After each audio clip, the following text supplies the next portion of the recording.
하나님 사랑은 온전한 참 사랑 내 맘에 부어주시사 충만케 하소서. 내 주님 참사랑 햇빛과 같으니 그 사랑 내게 비추사 뜨겁게 하소서. 그 사랑 앞에는 풍파도 그치며 어두운 밤도 환하니 그 힘이 크도다.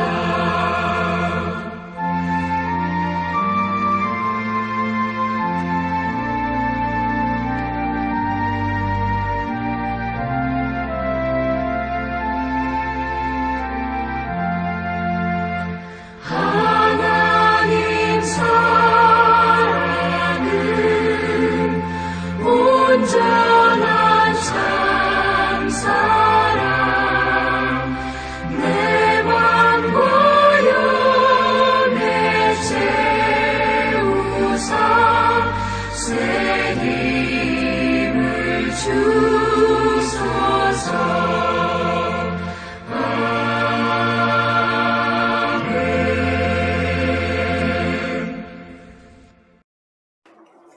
9월 19일 토요일 창세기 47장 13절로 26절까지 말씀입니다. 기근이 더욱 심하여 사방에 먹을 것이 없고 애굽 땅과 가나안 땅이 기근으로 황폐하니 요셉이 곡식을 팔아 애굽 땅과 가나안 땅에 있는 돈을 모두 거두어들이고 그 돈을 바로의 궁으로 가져가니 애굽 땅과 가나안 땅에 돈이 떨어진지라 애굽 백성이 다 요셉에게 와서 이르되 돈이 떨어졌사오니 우리에게 먹을 거리를 주소서. 어찌 주 앞에서 죽으리이까? 요셉이 이르되 너희의 가축을 내라. 돈이 떨어졌은즉 내가 너희의 가축과 바꾸어 주리라. 그들이 그들의 가축을 요셉에게 끌어오는지라. 요셉이 그 말과 양떼와 소떼와 나귀를 받고 그들에게 먹을 것을 주되 곧 그 모든 가축과 바꾸어서 그 해 동안에 먹을 것을 그들에게 주니라. 그 해가 다 가고 새 해가 되매 무리가 요셉에게 와서 그에게 말하되 우리가 주께 숨기지 아니하나이다. 우리의 돈이 다하였고 우리의 가축대가 주께로 돌아갔사오니 주께 낼 것이 아무것도 남지 아니하고 우리의 몸과 토지뿐이라. 우리가 어찌 우리의 토지와 함께 주의 목전에 죽으리이까? 우리 몸과 우리 토지를 먹을 것을 주고 사소서. 우리가 토지와 함께 바로의 종이 되리니 우리에게 종자를 주시면 우리가 살고 죽지 아니하며 토지도 황폐하게 되지 아니하리이다. 그러므로 요셉이 애굽의 모든 토지를 다 사서 바로에게 바치니 애굽의 모든 사람들이 기근에 시달려 각기 토지를 팔았음이라. 땅이 바로의 소유가 되니라. 요셉이 애굽 땅 이 끝에서 저 끝까지의 백성을 성읍들에 옮겼으나 제사장들의 토지는 사지 아니하였으니 제사장들은 바로에게서 녹을 받음이라. 바로가 주는 녹을 먹음으로 그들이 토지를 팔지 않음이었더라.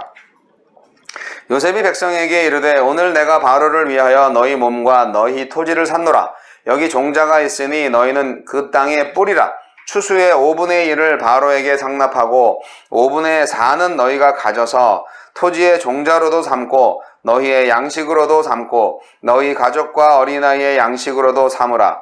그들이 이르되 주께서 우리를 살리셨사오니 우리가 주께 은혜를 입고 바로의 종이 되겠나이다. 요셉이 애굽 토지법을 세우매 그 5분의 1이 바로에게 상납되나 제사장의 토지는 바로의 소유가 되지 아니하여 오늘날까지 이르니라. 아멘. 애굽을 살리는 요셉의 정책. 하느님의 말씀대로 애굽 전역에 기근이 심해지자 요셉은 비축한 양식을 풀어 백성의 생명을 구합니다. 또한 토지와 가축을 국유화하고 소득의 5분의 1을 거두는 조세법을 확립합니다. 하나님은 어떤 분입니까?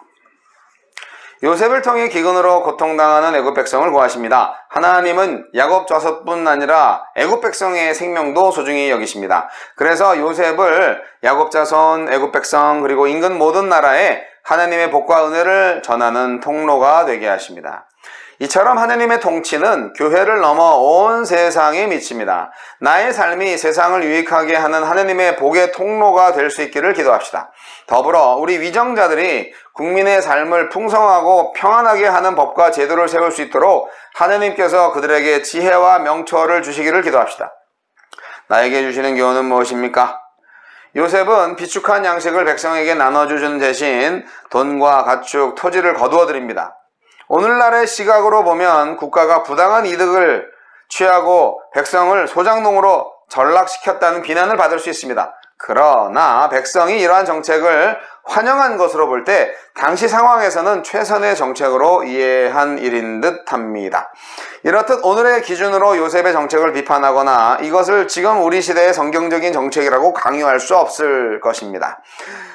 오히려 기근으로 수많은 백성이 위기에 처했을 때 그것을 지혜롭게 극복하고 백성이 생명을 살리며 삶을 안정되게 유지한 것으로 이해하는 편이 맞습니다. 기억할 것은 하나님이 자기 백성을 위해 다양한 방식으로 일하시며 우리는 그 뜻에 순종하여 생명을 살리는 일에 중보자로 살아야 한다는 점입니다. 요셉은 토지를 국유화하고 백성을 적절히 이주시킵니다. 그들에게 토지를 소작할 수 있도록 분배하고 경작할 종자도 나누어 줍니다. 이로써 국가의 재정과 권력을 강화시키고 백성의 안정된 생활 기반을 확립합니다. 요셉은 소출의 5분의 1을 세금으로 내고 나머지를 그들의 양식으로 삼게 하는 토지 제도를 공포했는데 사람들은 이런 요셉의 정책을 기꺼이 수용하며 감사했습니다. 어떤 정책도 완벽할 수 없고 아무리 좋은 정책이라도 정책을 집행하는 권력자에 따라 선정이 되기도 하고 악정이 되기도 합니다. 단지 요셉은 하나님의 뜻을 겸손히 순종하여 절대 권력의 자리를 복의 통로로 삼았기에 선정을 베풀 수 있었습니다. 하나님이 주신 지혜와 성실로 묻 생명을 살리는 자로 살게 하소서. 오늘 말씀은 대기근과 요셉의 정책 실현, 이런 말씀이 되겠습니다. 기근이 계속되고 있습니다. 요셉은 아주 탁월한 정책을 펼칩니다. 그래서 결과적으로 애굽의 부와 왕권이 더욱더 공고해졌음을 보여주고 있습니다. 이것은 야곱 가족에 관한 이야기로부터 잠깐 이탈되는 그런 얘기 같지만 사실 그렇지 않습니다. 왜냐하면 야곱 가족이 어떻게 이방 땅 애굽에서도 부족함이 없는 안전한 삶을 누리게 되었는지 그것을 보여주는 배경이 되기 때문이죠. 요셉은 참 성실한 사람이었고 훌륭한 인품을 가지고 있는 사람이었고 그리고 아주 뛰어난 지혜를 가지고 있는 사람이었습니다. 생각해 보세요. 보디발의 집사장으로 탁월한 관리자의 모습을 보여줬고요. 지금은 전 이집트의 관리자로서 현명한 정치를 행하고 있습니다. 물론 이러한 통치는 그 뒤에 하나님의 도우심이 있기 때문에 가능한 것이죠. 그리고 요셉이 바로 그 하나님의 말씀에 순종하는 정치인이기 때문에 성공한 것입니다. 애굽의 전성기를 주도한 요셉의 치적은 하나님의 섭리였던 것입니다. 하나님께서 그토록 섭리하신 이유는 뭘까요? 세상에서 애굽이 돋보이도록 축복하고 그들로 하여금 스스로 요셉의 치적을 기억하고 그의 동족 히브리인들에게 거부감을 느끼지 않도록 하려는 배려죠. 하나님의 뜻깊은 조처라고 할 수 있습니다. 이렇게 애굽은 구속 역사의 전개 과정에서 때때로 선민들의 도피처로서 긍정적인 역할을 감당했습니다. 그러나 분명한 것은 하나님께서 이끌어 가시는 구속사의 주제는 이스라엘이지 결코 애굽이 아니에요. 그들 국가는 단지 선민을 향한 약속 성취 과정의 중간 역할, 중간의 등장인물과 같다라고 볼 수 있습니다. 여러분, 오늘날 그리스도인들도 마찬가지입니다. 하나님에 의해서 선택된 사람들이잖아요. 영적 이스라엘이고 구속사의 주인공이에요. 그럼에도 자신이 구속사의 중심부에 머무르지 못하고 주변의 방황자라고 생각하시면 이게 그리스도인으로서 하나님으로부터 선택받은 그런 영적 이스라엘로서 자격 미달이죠. 여러분, 우리의 삶을 되돌아보시기 바랍니다. 진정 세상 속에 거주함으로써 삶의 혼돈을 겪는 현대 그리스도인들 모두가 다시 한번 정신 차리고 하나님의 섭리를 깊이 깨달아야 하겠습니다. 요셉은 아주 멋진 정치 지도자였습니다.